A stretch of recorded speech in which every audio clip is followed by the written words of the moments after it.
enigma, because in Gujarat, Mr. Modi doesn't believe in working with the team. He's a one-man show. Now, you can argue that the way he behaved in Gujarat, he will not behave as Prime Minister. After all, it's impossible to run the country the way you ran Gujarat. So I hope Mr. Modi builds a team. But one other caveat, if he builds people like Sushma Swaraj and Arun Jaitley, they are people who are not particularly fond of him and accept his leadership very grudgingly. So this is again a big question mark as to what kind of team he will form and whether he's capable at all of forming a team or he's a man who likes to run a one-man race. My name is Zarir Masani. I wrote a biography of Indira Gandhi, who in some ways was a rather messianic figure in the early 70s, like Narendra Modi, and I think epitomized the dangers of that kind of messianic approach. I, like Tavleen, covered the 77 elections, and it was very refreshing to see how the Indian electorate rejected that after the emergency. But what none of you have mentioned, and I think is rather interesting, is whether this is a final rejection of the Nehru-Gandhi dynasty that we're going to see. Do they have any future? And is it a rejection of dynasticism in Indian politics more generally? Because the impression I have is that dynasticism percolates at every level of Indian political life, in the regions, in the states. Everyone, chief ministers, MPs, MLAs, are promoting their families. Is this a negative tendency? And is Modi in any sense an answer to it? Tavleen, as the sternest critic of the Nehru-Gandhi dynasty, I give you this question. Okay. I'm very glad you asked that question, because actually it isn't just the politicians now, the big politicians who have little dynasties, and political parties that are really heirlooms.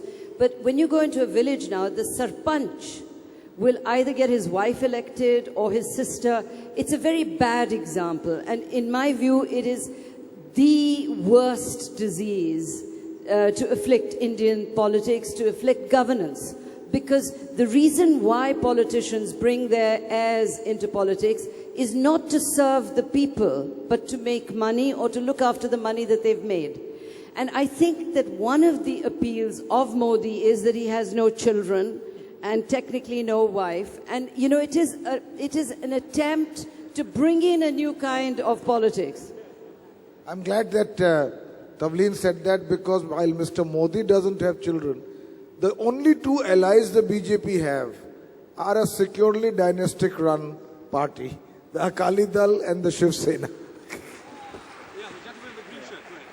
That doesn't make him any less, Yeah, so much of this discussion has been monopolized by about Narendra Modi, and even a lot of the questions have been about it. Actually, I'm curious to know from all the panelists whether are there any other politicians any of you all foresee as possibly, or who could possibly emerge as prime ministerial candidates apart from Modi? This is a question for Pavan Verma. Vinod, you want to take a stab at that? Who could the Congress, what rabbit could they pull out of the hat at this late stage? At the risk of annoying Tavleen. You cannot annoy me any more than you already have. Sonia Gandhi. I think that in today's scenario, where the political landscape is dominated by Narendra Modi, there are many prime ministerial candidates, but not in the Congress party, in the BJP. And they are just waiting for Mr. Narendra Modi to fail and emerge. But the Congress party, I speak as a Sonia Gandhi chamcha, is hopeless. I have to concede that they are completely hopeless, and the rise of Narendra Modi must be attributed to a large part to the hopelessness, on the incompetence, and the sheer lethargy of the Sonia Gandhi, Rahul Gandhi trial. They are a complete disaster. Right, gentleman in the black shirt. Yeah. And after that, just give it to the lady in front of you. Yeah. Okay. In 2009, the World Trade Organization asked all the countries to kill any foods subsidies. They're coming back again with another deal, which is bound for 2014. Will Modi, being backed by big corporates, be able to tell them to buzz off, or what's going to be the deal? Okay, I will reformulate your question to the best of my ability. I mean, essentially, he says that there's lots of international pressure on India from world trade lobbies. He mentioned the pressure on the food security bill. What happens in 2014 if Modi becomes PM, given the fact that he's very very close to big business houses? What would be his capacity to resist this sort of pressure, or will he be a puppet of corporate interests? Pavan and then Tavleen. No, the question that you've raised is an important one for the one issue it highlights. What is the kind of model that is best suited for India? A very corporatized model or a more inclusive form of government? Which is not anti-corporates, because they are a great strength of this country, but which allows that in its paradigm you also have a sense that progress and economic growth are of no value unless they reach the lowest rung of the ladder. Now, this does not mean we go for blind subsidies which are poorly conceived, badly planned and worse implemented. You need a new paradigm in economic thing. I don't believe this pressure from outside is going to make such a difference. You want to say anything on this? No? Yeah, I do.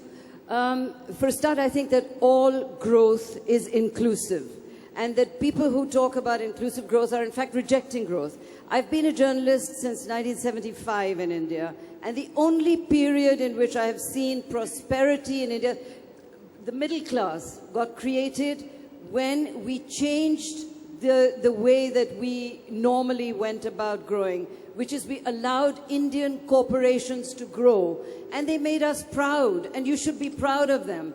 And in every country in the world, elections need money, and that money comes from rich people. So, you know, even the Aam Aadmi Party, please believe me, I don't want to mention any names, but Arvind Kejriwal has been in Pune and Bombay collecting money from the same people, right? So I don't think we need to worry that much about that. And as for in a city like Bombay, you should be very proud of India's corporations. Gentleman in the blue shirt, yes. We just had elections in 3 states and Delhi, and we expect the results on Sunday. Do you think, as it is being projected, that the BJP is going ahead post-zero? Now, seeing this writing on the wall, do you think the present government should stage our agonies and come to the conclusion of resigning and allowing the general election a little early? Yeah, you know, I mean, I think... Your agony is only 3 months more in any case. Yeah, I think that, I mean, my own sense is that it's not going to happen because... It's not going to happen, and what world are you living in? It doesn't happen. Governments don't resign in this country. The young man in the waistcoat, after that I'll come to you, sir. Yeah, go ahead. Pehle piche, after that in front.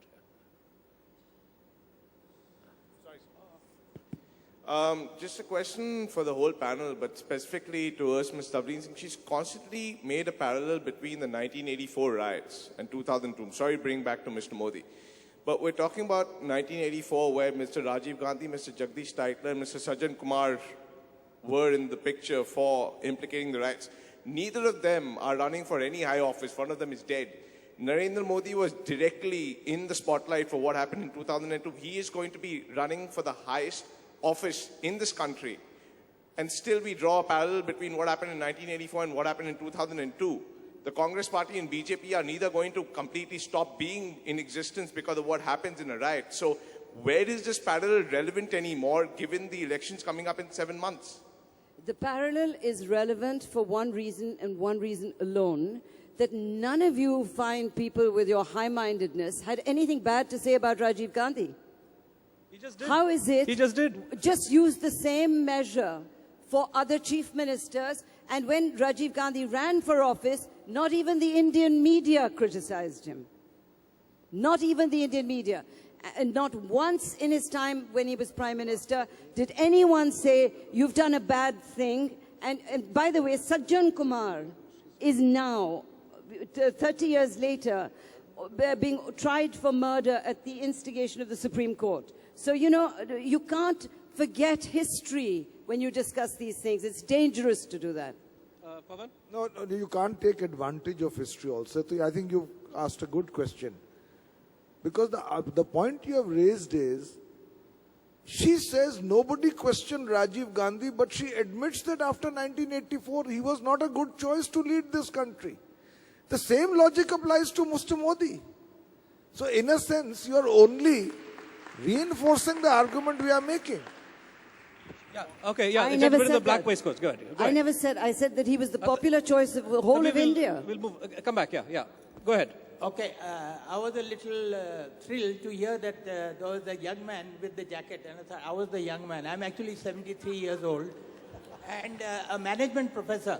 So I look at it in a little different. I think the central issue is management, because the Dharnesh Sinha, who was the administrative staff cost principal, he had organized a training program for MPs. Because the central issue is managing the economy, like the Americans do. I think we are not good managers. And that is the central issue. You have to manage it as an economy, not as, and I don't see any steps where, now if Narendra Modi is a good manager, there is nothing like him. But what the country needs is a very strong person in our culture. Gandhi has moved millions. Right, sir. Likewise, we need. Is he a benevolent dictator or not? That to me is the central question. Right. Yeah. This gentleman in the grey T-shirt. Yeah.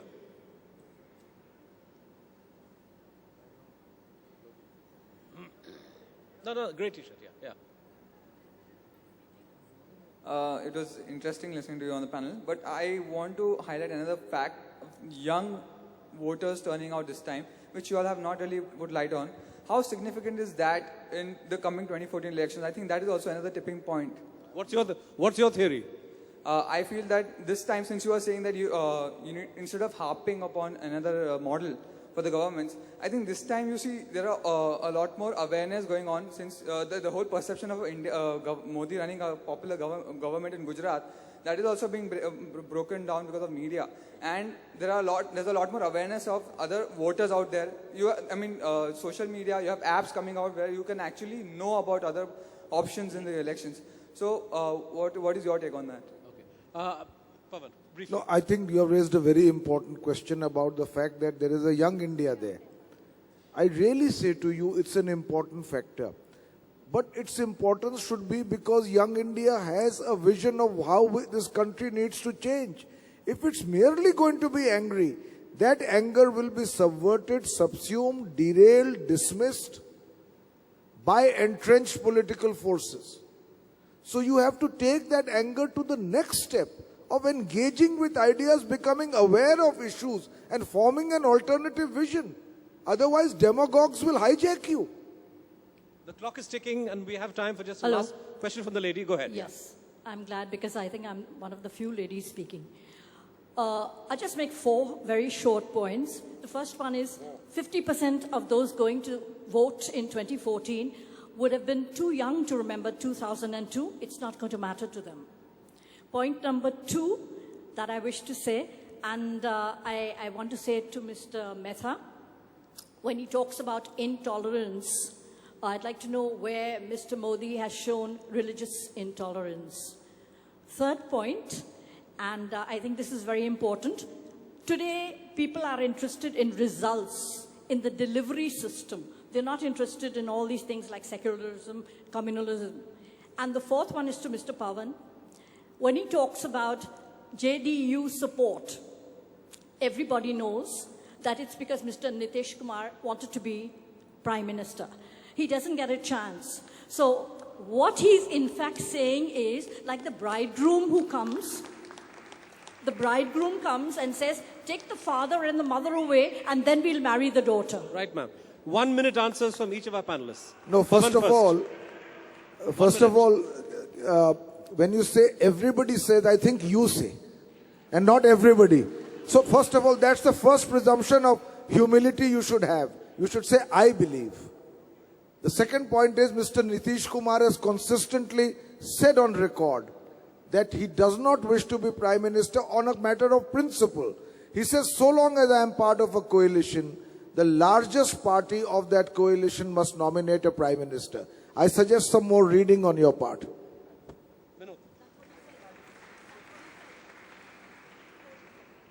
Well, just make a point about, we have not discussed very briefly, the tipping point of 2014. I think the people who are in really for a bad time are the English media, because Mr. Narendra Modi hates the English media, and he is going to go for them. And therefore, and therefore, if you've got any jobs in the United States or England, if you're a journalist, best time to take it now. Tavleen, a final comment from you? What about? You didn't hear what he just said? No. He said Narendra Modi hates the English media. And if you're a journalist with a viable job in America or England, Okay. now's the time to go. Right. The English media hate Narendra Modi. Narendra Modi is not interested in the media. Narendra Modi is very good at doing his own publicity. He does it very well.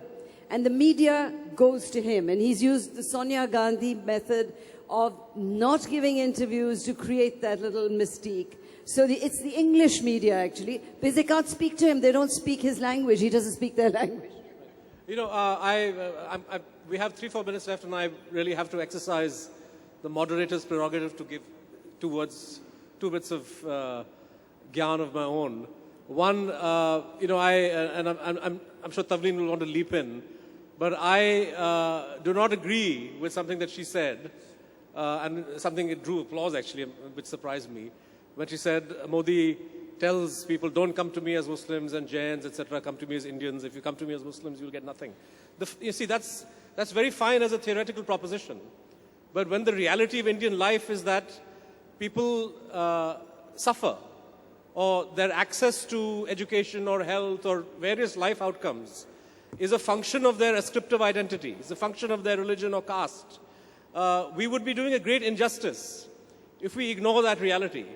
And it's not true. I mean, when we speak of a sense of grievance that, say, Muslims in this country have, it's not a grievance that has been artificially grafted onto them or sure, Congress party's taken advantage of it.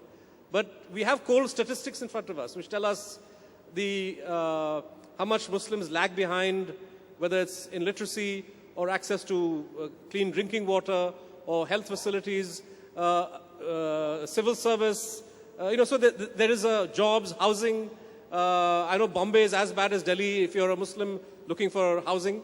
You know, so these are facts of life in our country that politicians need to find ways of addressing. The way the Congress party has gone about it is to, in a way, strike a deal with religious leaders and who then deliver the community as a vote bank, in exchange for which the Congress then has to do nothing to actually address the problems of Muslims. But even as you reject that approach, the answer can't be to pretend that those problems don't exist. I think that's a very fundamental part of any democracy, is to recognize that minorities have problems that are peculiar to minorities. Women have problems that are peculiar to women. And these have to be addressed openly and frankly if any society is to progress.